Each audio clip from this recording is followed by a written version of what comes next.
Hi everybody, it's Friday. I'm so happy. Who isn't happy on a Friday, right? Unless of course you work on the weekend, but that's a different story. But anyway, I wanted to talk about my art journal here. This is an art journal that I have done videos on before. And it was a sketchbook. It literally said sketch on the cover that I got at the dollar store. And this is basically, I decided to use this journal. This is my 2024 journal. So it's my anything goes kind of journal. I've said before, I have other art journals that I use for my own personal use, and they each have their own specific use. But this one I kind of wanted to be my go-to journal, where if I'm going out on the road for a day trip or something, I'm going to grab this because everything and anything goes in here. There's been challenges with this book, but it is an inexpensive book. It was like $4, but I have been filming a little bits here and there on my of myself using this journal just because I wanted to show that it can be done, even when it's an inexpensive journal, even when the pages are thin. And this could also be said too when you either make your own art journal that has a variety of different pages in it, or you buy a handmade journal that has a variety of different pages in it, especially when those pages are thin. So this whole book is just full of thin pages. So is it challenging? Absolutely. But you know what? Why not? Why not embrace the challenge? And that's what I'm going to be doing for this year, is embracing the challenge.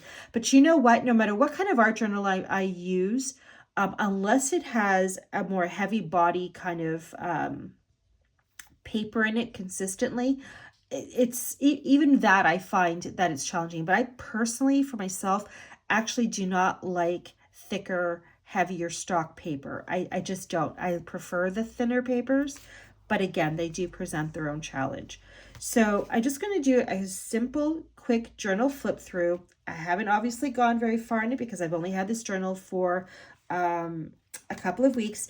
If you wanted to see other videos on this journal, you can certainly look through my videos here on my YouTube channel, and you could see little bits here and there. Sometimes I don't reference that I'm using this journal, but I am using this journal. And you'll recognize some of the art that's in it from videos of before that I've posted, or even photos in the community section in YouTube that I've posted. So anyway, let's just dive in and talk a bit about the journal. So what I love about, and this goes for any type of journal that you're using or any type of book, whether it's handmade, bought, whatever that you're using, you're never stuck with what's there. You can always add more. So in case you never thought of that, yes, you can absolutely add more. So you can hand sew, tape, staple, whatever way you want to stick other things onto pages. So I've just stuck this page here so it flaps open. So now I've expanded this page. This is a mix of obviously painting with acrylic, charcoal sketching, and some collage. So in this, I did some watercolor. Now, again, my challenge here was the thinness of the paper. So what I did to help that was I did add a layer of gesso. I did add a big piece of paper here, additional paper, scrap, just to the main part here, just to kind of help reinforce it more. I think no, I didn't. Right here, because I used acrylic, I just went right onto the original paper. So yeah, I added that just to help kind of reinforce it because I was using watercolor and I was also using liquid ink. This again was gesso. So you kind of like hit and miss, and sometimes you kind of find what'll work. So with just gesso in this amount of watercolor and India ink that I used, it was fine, and it didn't go through anything. Again, here's some more, just adding more embellishment to it, putting little packing tape or shipping tape here, that brown shipping tape, making it look like the pages are being held together by the tape, but it's not. It's just about embellishing. Adding little tabs at the ends of at the edges of your pages. That's another embellishment you can do. I love that. these are just Avery labels that I've just splashed some paint on, and there you go. You got some labels, I mean some tabs, or even label stickers. Again, some more, and I do a mix of, because this is my everything journal, I do everything in it, including handwriting. So out here, I did, this is the bottom of a paper bag. I think I showed this before. So it's just a nice little pocket that I can do things in, some more watercolor. And this one, I was I was being daring, and I did it directly on the paper. So yeah, it seemed to hold up. It went okay, but I think that was because I already had this on here. I can't remember if I did this first, but it might have been. And in that case, the acrylic here would have helped. But even here, no, actually it must have come afterwards, because I could see here a little bit coming through on this right here, even though this is acrylic. So, but that's happened. You know what? And that's fine, because this isn't supposed to be like wall worthy or gallery worthy art. It's just fun in my art journal. This spread here was for challenge, an art journal, not challenge, an art journal prompt in my group, They Painted Witches, which is a private group on Facebook for people who love art journaling. If you wanted to check that out, there's a link on the top of my website. Just wanted to put that out there. But the challenge this month for April was if the muse had a face. So this was mine. Some more art journal writing. This is chalkboard paint. So again, you could use chalkboard paint. Right here, this is the brand I was using. I bought this quite a while ago. I think I got it at Michael's. It's by Folk Art. It says Folk Art Home Decor, and it's just matte chalk paint. So it's beautiful, and you could use your jelly roll pens or acrylic pens, and you could either do some journal writing on it, or you can even just draw on it with different acrylic pens. Here's some more mix of collage with some gesso, and I even used a dried up tea bag that I used as collage on here. So it's got a little bit of everything. I think what I had here was the paper was wearing thin. And again, it always depends on what kind of thing I'm doing. So even though I put a lot of collage down here, it kind of was, I think, wearing one part down, I'm thinking. So I ended up putting this big piece of collage here. And I just left it at that for now. This is obviously unfinished. She may kind of go into this page, so it might be one whole spread. I don't know yet. Another paper clip here, and I just added a little hand-dyed fabric scrap to it. So again, another embellishment. Simple watercolor. Now, ripping pages. Yes, I like to rip pages in my art journal, because you know what? Especially when you're buying one, that's from the store, not a handmade one, because a handmade one will sometimes have, like, I know the ones I make, they have different sizes of pages. So you're not going to have that issue of everything being the same. But when you buy one from the store, it's boring. I find it boring. It's like, oh, look, everything's the same. I don't know. I find it boring. So every once in a while, I will go in and I will rip a page. So I could either rip it this way, or I rip it horizontally or vertically, I mean, and yes. And then again, that way it's this nice, different feature, different whatever. So it's like, oh, just not just this straight edge paper. And then I added this little flower doodle of mine, more chalk paint, and I did some writing in a gold jelly roll pen, so that added some fun to it.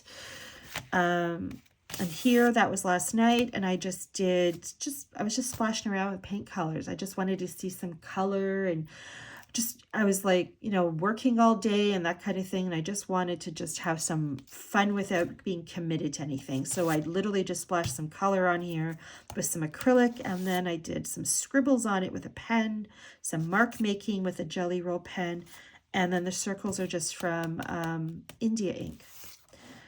This is some more painting, sketching. I've done simple sketching of botanicals. This green isn't supposed to be here, but when I was working on this page, I used a page protector.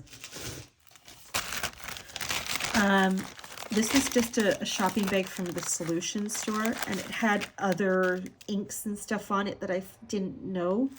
So when I was adding Mod Podge and everything to this side, it went wet through this side and rubbed it right off the plastic and got it on there. So I'm not happy about that because it was supposed to be just a black and white sort of page, but it is what it is. And again, this art journaling for me is not supposed to be about getting all worked up about whatever. So it was meant to be, I guess. But anyway, so there you have it. And yeah, actually, this is a little tip. You could use, like I did here, actually, most of the time I use the inside liner of a cereal box, you know, that plastic liner.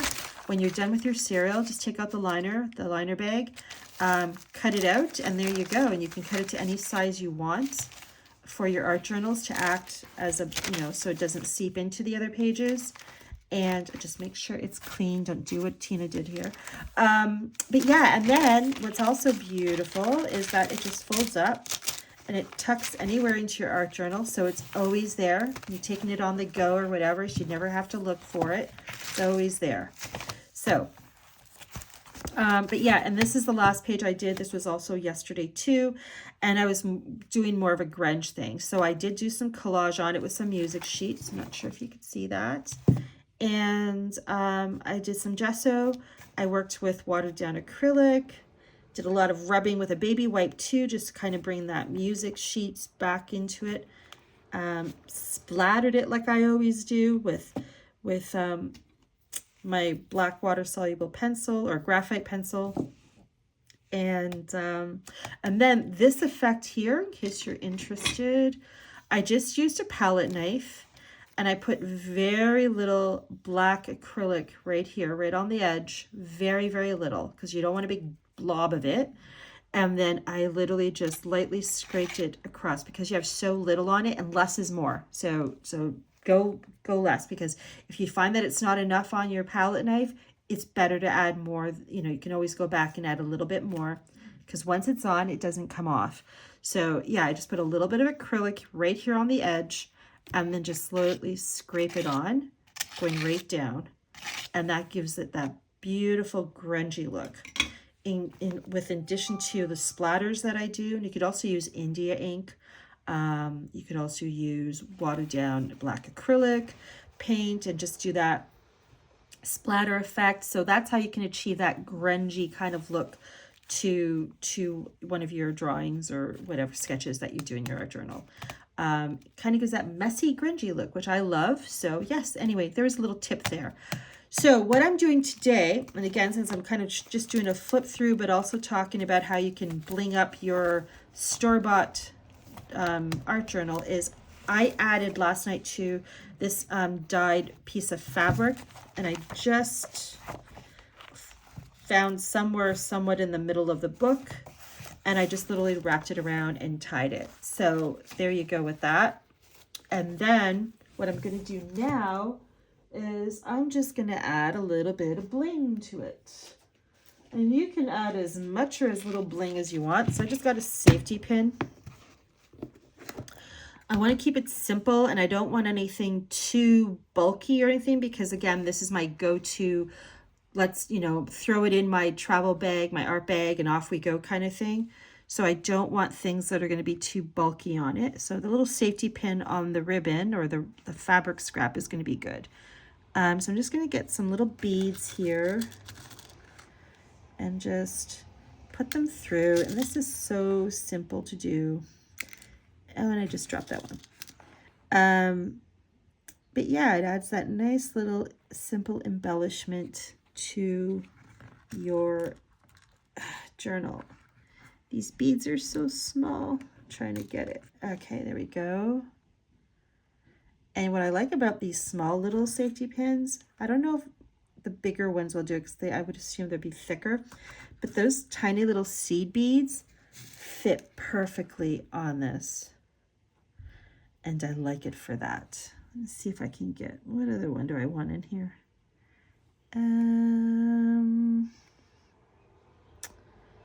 Guess I'll go with this maybe, or maybe that's too much. No, I'll go back for the green. I have to make sure I leave enough. No, I don't want the green. I want another bling. Oh, I just took one off. This is when you feel like you're all thumbs. Okay, how about this guy here? Okay, so there we go. I have that.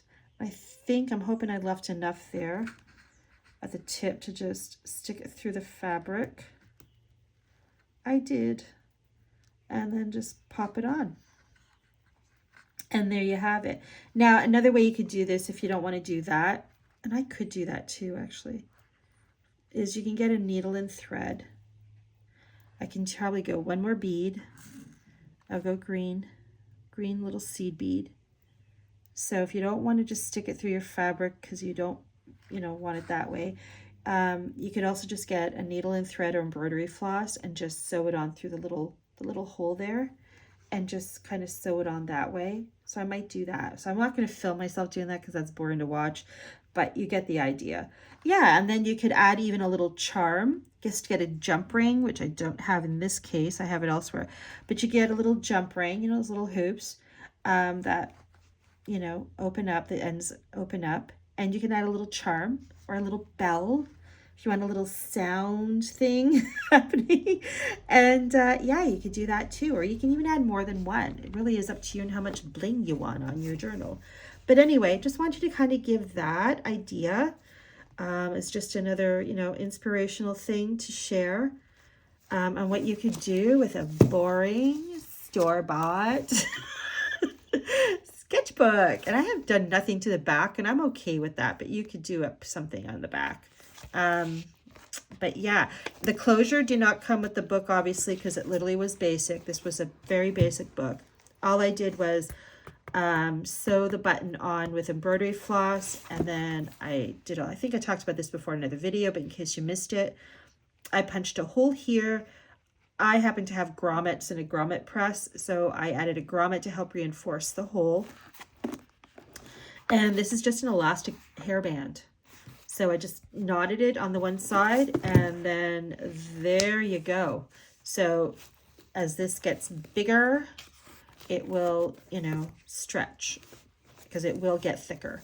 But yeah, anyway, so I just wanted to share that with you, and hopefully you found that inspiring on a Friday. So maybe it'll give you something to do on the weekend if you're looking and wanting to be inspired, or maybe what I shared inspired you onto something else. Either way, if I inspired you in any kind of way, I've done good today. I hope you have a fantastic day and a really great weekend, and find something to do creative. Other than that, as I always say, take care of yourself. Thanks for watching.